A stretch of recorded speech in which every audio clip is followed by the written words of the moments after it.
Assalamualaikum warahmatullahi wabarakatuh. Waalaikumsalam warahmatullahi wabarakatuh. Alhamdulillahilladzi at'amana bi nikmatil iman wal Islam. Asyhadu an la ilaha illallah wahdahu la syarika lah wa asyhadu anna Muhammadan abduhu wa rasuluhu la nabiyya ala rasulillah. Allahumma sholli ala Muhammad wa ala ali Muhammad kama shallaita ala ali Ibrahim innaka Hamidum Majid wa barik ala Muhammad wa ala ali Muhammad kama barakta ala ali Ibrahim innaka Hamidum Majid. Qala Allahu ta'ala fi kitabil karim, a'udzu billahi minasy syaithanir rajim.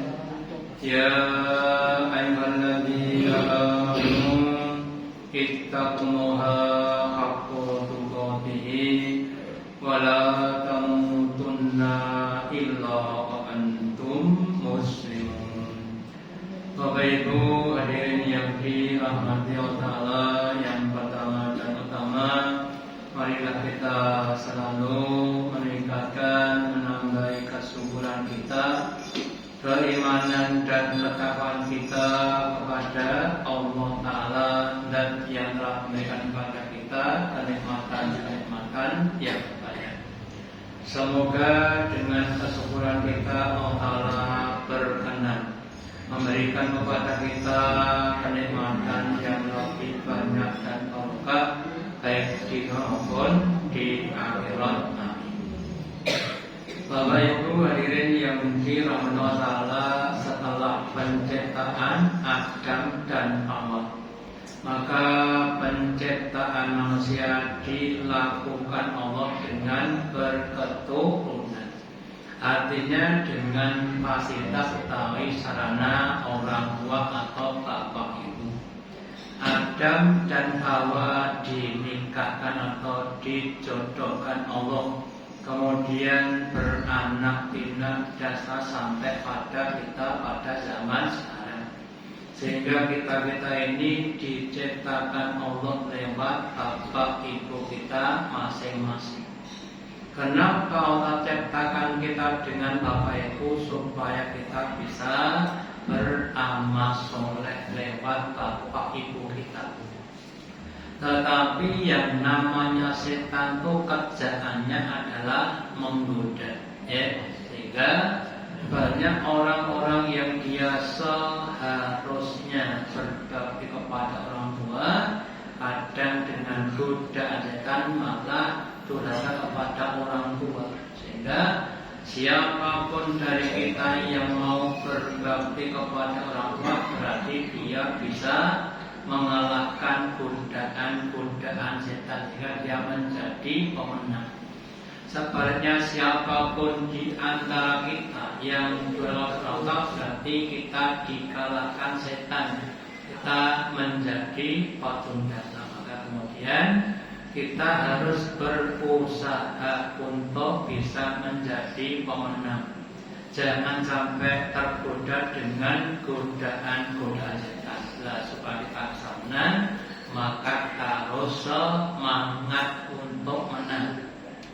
Dan sebab kita harus semangat, maka kita harus meyakini bahwa berbakti kepada orang termasuk amal-amal yang utama, amal yang dicintai oleh Allah. Maka dalam sebuah hadis ketika Nabi ditanya, ayul amalil afdhal, wahai Nabi, amal apa yang lebih utama di hadapan Allah? Amal yang palingnya sangat-sangat bantu apa kira-kira? Maka Nabi menjawab adalah as-sholatu liwaqtiha. Amal yang paling banyak adalah sholat pada waktunya, bimana sholat pada awal waktunya. awal sholat subuh, duhur, asar, maghrib, ya untuk sholat isya memang nanti ada pembicaraan lebih pada sepertiga malam yang awal. Kemudian kemudian amal apa setelah itu? Kemudian Nabi bersabda, birrul walidaini, itu berbuat baik kepada kedua orang tua, entah apa entah itu. Di bawah itu berbuat baik kepada kedua orang tua kita itu termasuk amal-amal yang fadilah, amal yang diberi banyak pahala. Maka mereka semuanya harus bersemangat, meskipun kita tahu semuanya bahwa yang namanya orang tua itu kembali kepada anak-anak, ya. Mintanya diperhatikan, minta untuk menjadi paturutan dan sudah menjadi wataknya, ya. Karena sekali lagi pahala yang besar itu akan ada pada amal-amal yang berat, seperti Nabi katakan bahwa idhamul jazati ma'a idhamil pahala. Besarnya pahala itu terletak pada besarnya ujian atau halangan, rintangan, ya. Semakin berat semakin besar halangannya, semakin berat pahalanya. Orang tuanya kaya raya, ya, sehat, ya, itu mungkin kita berbaik kepada orang tidak begitu susah, kita tinggal membuat saja.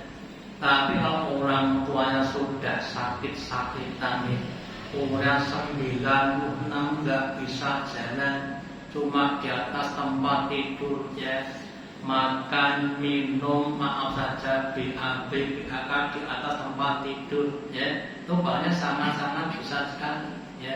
Tapi kadang-kadang tidak seorang bisa melakukan. Maka kita semuanya harus berdoa kepada supaya kita diberi kemampuan untuk birrul walidaini, ya. Kemudian Bapak Ibu, ada banyak kisah-kisah dalam Al-Quran atau dalam hadis yang menceritakan fadilahnya orang-orang yang berbakti kepada orang tua. Ada cerita Israiliyat, ya. Ada seorang pedagang, Mbak. Kalau dagang di pasar itu ulatnya itu petang, ya. Campur tapi kok laris, ya. Kalau di mana? Di Solo ada warung sate namanya Bogala, kok yo laris, ya. Kalau bakmi juga namanya Mbak Demit, kok yo laris, ya. Di ulatnya koyo demit kok laris. Terus seorang pembeli bertanya, Pak, kamu tuh kalau jualan ulatnya kok laris, rahasianya apa? Oh, rahasianya nanti kalau kamu tak ajak pulang ke rumah saya. Kemudian dia diajak, ya, diajak pulang ke tempatnya penjual tadi. Ternyata penjual tadi sebelum pulang membawakan untuk bapak ibunya makanan yang disukai bapak ibunya. Terus langsung dikasih pada bapak, kemudian dikatakan, aduh ini loh, resepnya dodol laris itu birrul walidaini, ya. Itu makanya Bapak Ibu semuanya berusaha untuk birrul walidaini, meskipun sekali kadang ya tidak mudah, ya. Lain namanya siapa? Namanya Uwais Al-Qarni, sahabat Nabi yang anaknya orang yang miskin. Ibunya bilang, tetangga sudah sama haji ke Baitullah, kita belum haji. Kalau Ibu orangnya sangat miskin, nggak punya apa-apa. Terus Uwais berkata, terus gimana kita mau haji? Kita nggak punya onta, nggak punya apa-apa. Ibu sudah sepuh. Ya saya digendong tekan Mekah tolong, ya. Kemudian Uwais berpikir, lalu gendong tekan Mekah pripun caranya? Maka dia suatu saat dia gendong namanya Cempit. Itu kan anak. Kemudian tiap hari digendong sampai ke gunung, ya. Pulang sampai datanya sehari, 2 hari, sebulan, 2 bulan, sampainya besar. Ada gendong sejak kecil, maka dia tidak terasa, sampai satu tidak terasa, ya. Tiap hari digendong sudah menjadi babon, ya. Dan menurutnya babon tidak terasa. Terus sudah siap dengan tenaganya, dia gendong ibunya di punggung, kemudian tangan kanan mempegang, kemudian kami membocek, ya, gendong ibunya dari zaman sampai ke Mekah, ya, mungkin ratusan kilo digendong, ya. Kemudian tawaf di Baitullah selesai, kemudian ibunya meninggal. Alhamdulillah wis haji digendong anaknya, ya.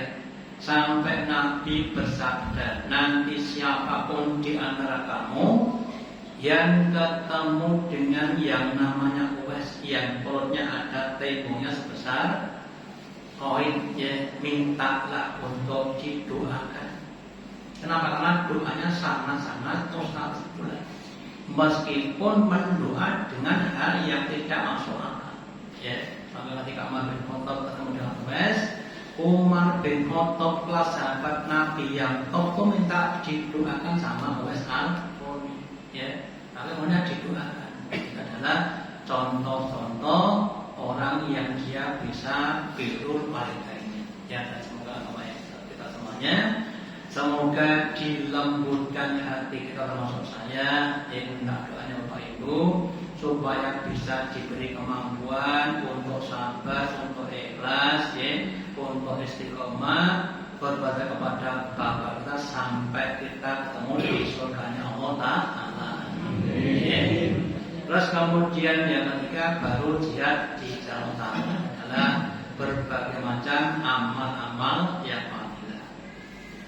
Kemudian di hadis yang lainnya dijelaskan tentang lawannya, itu apa? Kabirul kabar. Tadi ditanyakan tentang amal, sekarang ditanyakan tentang dosa yang besar. Bahwa Nabi sabda, ala nabikum bi akbar kabar, maukah aku tunjukkan kepada kamu sebesar-besar dosa besar. Sebagian ulama mengatakan, mencontohkan yang namanya sekolah, ada namanya SD, SMP, SMA, ya. SD itu ada 6 tingkat, kelas 1 sampai kelas 6, SMP juga betul 3, dan SMA juga 3. Nah, kelas 3 SMA itu adalah sebesar-besarnya tingkat besar, ya. Gimana? SMA jadi loh, SMA ada kelas 1, kelas 2, kelas 3. Nah, itu adalah setinggi-tingginya tingkatan yang tinggi. Kelas 1 serendah pada tingkat yang tinggi. Sampai sebesar-besarnya dosa besar tadi kan, yang paling besar tadi. Yang pertama adalah asyirku billah, ya, musyrik kepada Allah, menyekutukan Allah, menganggap bahwa Allah itu punya syarikat, artinya Allah lemah, ya. Akan ada yang mengatakan Allah punya anak, Allah punya istri, dan itu adalah suatu penghinaan kepada Allah, itu suatu dosa yang sangat besar. Yang kedua adalah waqoqul walidaini, dan durhaka kepada kedua orang, termasuk sebesar-besar dosa besar, ya. Makanya Bapak Ibu memang seberat-berat itu adalah dosa beratnya adalah syirik dan kepada orang tua. Maka kita berusaha untuk tidak kepada kedua orang tua, meskipun kadang-kadang ya tidak mudah, ya.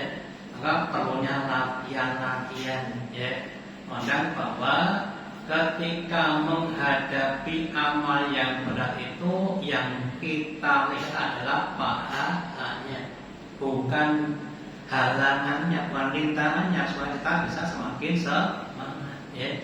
Supaya kita bisa lebih ngalah, lebih sabar, ya. Belum pernah kita sampaikan di sini, ada seorang ustaz yang ngajar kita, ben sabar itu ngelos-los dodo. Oke, kemudian dulu. Nah, diajari oleh Pak sendiri.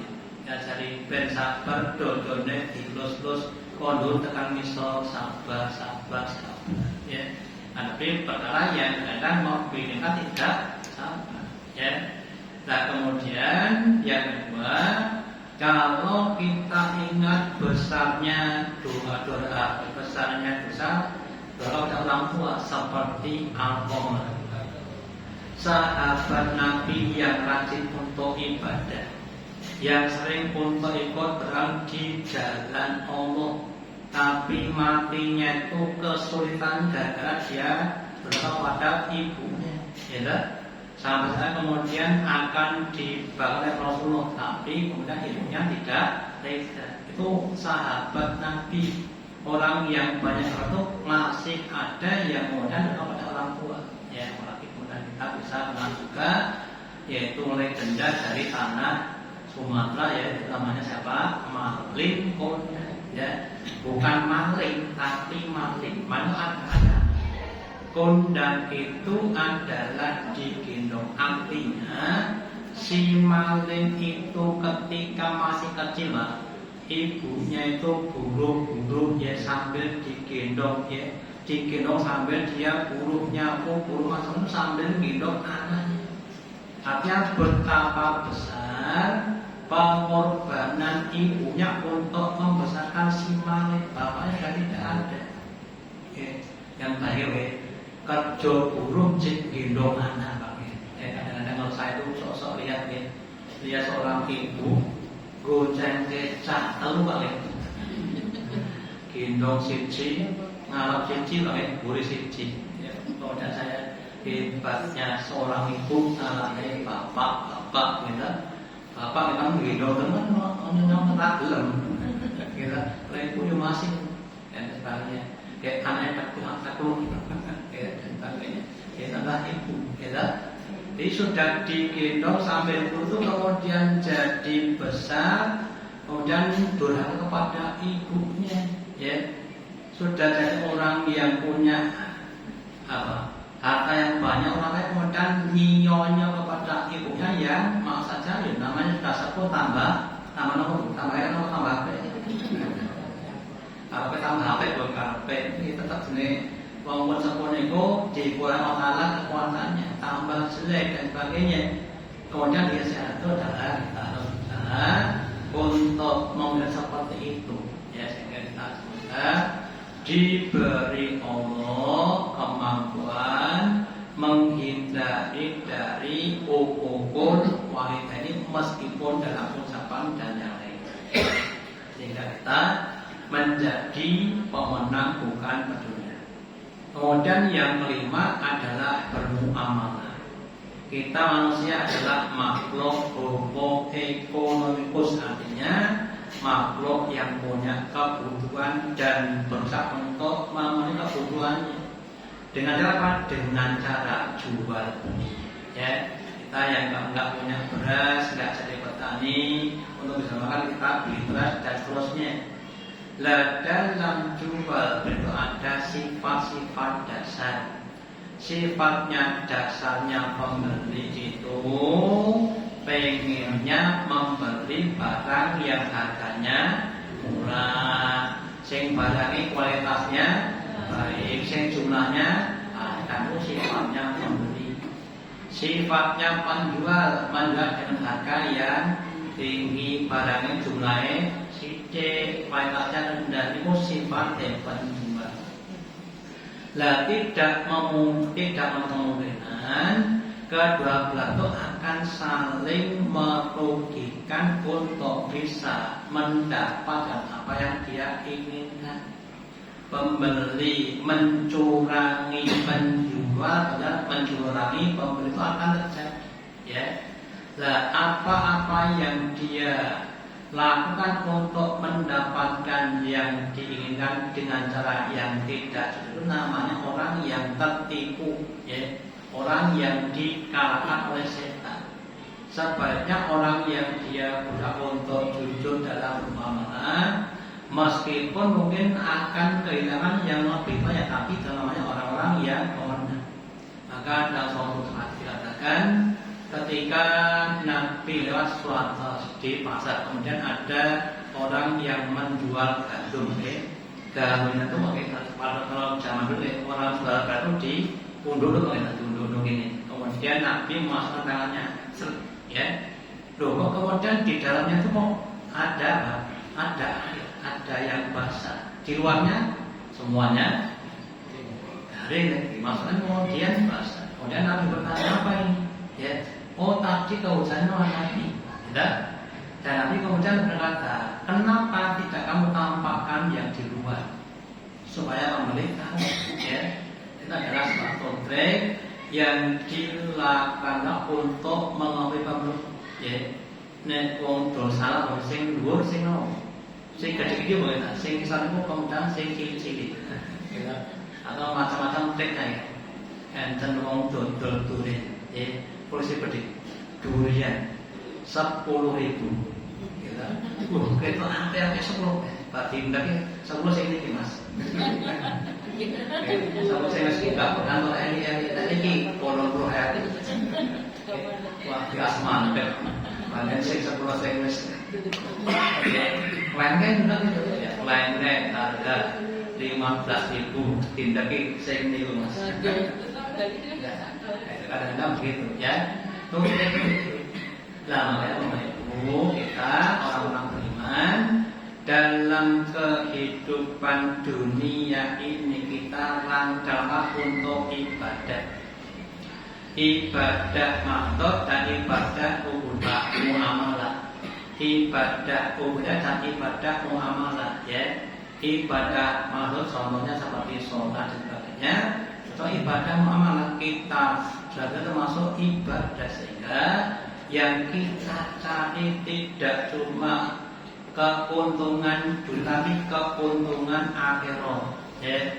Apa artinya kalau kita mendapat keuntungan yang baik, tapi itu adalah suatu hal yang tidak baik. Ya. Dodol barang regone 100 duit, kalau didol 1 juta, dobarnya 100.000, kok banyak man? Ya, karena ditipu. Kita tidak akan mendapatkan suatu keberkahan. Kita dalam bermuamalah kita mencari keberkahan, ya. Karena dengan berkah akan menjadikan kita semakin dekat kepada Allah Ta'ala. Sebaliknya, yang tidak berkah itu juga akan menjauhkan dari Allah Ta'ala. Makanya kalau kita lihat, kalau ada orang yang punya usaha, semakin lama semakin besar usahanya, kemudian dia tetap semakin dekat, berarti itu usaha yang barokah. Tapi kalau semakin lari, semakin jauh namanya orang yang tidak barokah. Kita usahakan untuk mencari keberkahannya. Terus di dalam surat An-Nisa surat yang keempat ayat yang ke-9 Allah berfirman, ya ayyuhalladzina amanu, wahai orang-orang yang beriman, la taqulu amakum bainakum bil batil. Kamu jangan makan, menggunakan, mengkonsumsi atau apapun harta di antara kamu dengan cara yang batil, dengan cara mencuri, menipu atau mengurangi timbangan. Ila antakuna tijar antarum minkum, kecuali dengan tijaroh, dengan jual beli, sewa menyewa, ya, pinjamnya utang yang ridho di antara kamu. Penjualnya ridho, pembelian itu kita akan diberi keberkahan, ya. Tapi kalau tidak saling ridho, ya, penjualnya menipu, pembelian juga menipu, makanya sama-sama menipu, itu nggak ada berkah. Ya.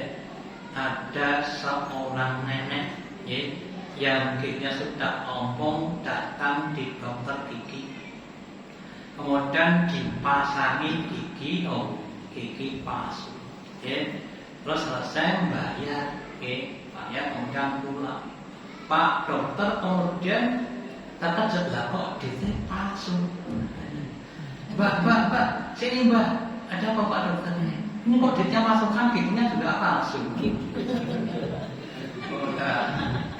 Gigi palsu ditayangin, duit palsu banget. Ini pas begini. Nah, jangan sampai merugikan orang lain dalam bermuamalah. Siapapun yang merugikan bisa akan diklaim di akhirat. Hari yang sudah tidak ada uang tunai, tidak ada rupiah, yang banyak pakai pahala kita, ya. Namanya dalam kita berbicara monggo diusahakan untuk saling ridho, jangan sampai menipu ya. Ada juga yang katanya teman saya yang jadi apa? Jadi penugas gitu. Untuk bahasan lurik ya. Nek rugi kono rugi upah berapa ini? Satu patok 6 juta, ojo 6 juta lah berapa? 5 juta, wah itu, lah berapa? 5,5 tit, nah itu tit. Kemudian jualan gini, kemudian diselesaikan, kemudian dikasih 5 juta 100. Paling welek, aku rugi, tak potong 400. Tok rento tak potong, tok rento dipotong gitu. Ya, namanya kan merugikan pada penjual, ya atau yang lainnya, ya sehingga adalah pembelinya begitu. Bapak Ibu, memang itu adalah godaan setan yang menggoda kepada untuk berbuat curang pada Bapak Ibu. Kalau kita pikir yang namanya rezeki itu sudah ditetapkan Allah, kita terima dengan hal yang segitu, dengan hal tidak segitu, ya, nggak akan dengan hal mudah jadi lebih itu nggak akan. Yang makanya kalau kita kembali pada tadi, rezeki kita sudah ditetapkan Allah. Kamu jualan curang ya segitu, dan tidaknya ya segitu. Ya makanya kita kembali kepada asas-asas dasar yang ditetapkan Allah untuk kita bermuamalah dalam hal apapun. Ya, tidak cuma jual beli barang, tapi jual beli juga begitu. Ya kerja di tempat orang itu namanya kan jual jasa kepada orang lain. Ya, terus memenuhi kewajiban kita. Ya, supaya kita tidak dirugikan besok jagat. Bahkan dulu suatu saat ada seorang yang dia itu kerjaannya ringan tapi kok gajinya besar. Tapi mau saja istrinya dan sangat-sangat tidak bisa diatur. Terus dia sampai tanya kepada seorang imam, yaitu Pak Imam, saya itu kerjanya enak, gajinya besar, tapi anaknya tidak bisa diatur. Oh itu caranya gitu. Kamu dapat juragan supaya mengurangi gaji kamu. Loh gitu iya. Kemudian dia mendapatkan untuk mengurangi gajinya. Kira-kira juraganya mau nggak? Mau dikurangi. Kemudian masih begitu, kemudian dikurangi lagi, kemudian jadi tidak begitu. Artinya kadang-kadang memang suatu penghal yang begitu kadang-kadang akan menjadikan hal yang tidak baik. Itu saja sudah resmi. Ini yang tidak resmi. Bapak Ibu, kita harus berusaha untuk menjadi orang-orang yang jujur, jangan sampai menjadi orang-orang yang tidak jujur. Ya. Terus kemudian dijelaskan dalam satu hadis bahwa Nabi bersabda, "Bai'ani bil khiyar, malam yataharro." Jual beli itu ada pilihannya, pilih beli atau pilih tidak beli. Ya. Pilih yang apa ya, selama keduanya tidak atau belum berpisah. Tapi setelah berpisah dan ditetapkan, maka sudah tidak ada pilihan. Ya. Kemudian ketika dalam tawaran tadi ada suatu yang jujur, pembeli dan pembeli jujur, burikalahuma, diberi pada keduanya. Ya. Barang yang dibeli akan jadi berkah, uang yang akan jadi berkah itu kalau ada kejujuran. Tapi kalau tidak ada kesalahan, ada kedustaan, maka dihilangkan berkahnya. Pembelinya dapat barang banyak, ya. Tapi itu tipuan, maka barang tidak akan tahan lama. Demikian juga kalau penjualnya dia curang, mendapatkan uang banyak, tapi kemudian cepat habisnya. Gitu. Jualan satu hari labanya 30 juta, banyak aja. Tapi istrinya sakit-sakitan, gitu. Kemudian beli motor baru, kemudian cepat hilang dan sebagainya. Ya, itu namanya yang tidak berkah. Gitu. Ya, makanya sebagai orang yang iman kita harus berusaha untuk mencari keberkahan. Kemudian kita kembali pada judul kita. Jadi kalau kita itu bermuamalah dengan jujur, berarti kita menjadi pemenang, akan dapat berkah, akan dapat pahala. Sebaliknya kalau kita tidak, berarti kita akan jadi petunda. Semakin banyak enggak sudah, semakin kita banyak jadi petunda, semakin kita akan menjadi orang-orang yang tidak dapat Allah. Makanya kita semuanya dalam hidup ini kita harus lihat pada Tuhan kita. Allah berfirman, wa ma khalaqtul jinna wal insa illa liya'budun. Allah ciptakan kita hanya untuk beribadah. Yang dicari adalah keridhaan Allah. Sedangkan dunia adalah hanya sebagai nomor sarana saja. Ya, harta itu sebagai sarana untuk ibadah. Kalau saya bilang malah nggak usah pakai harta benda.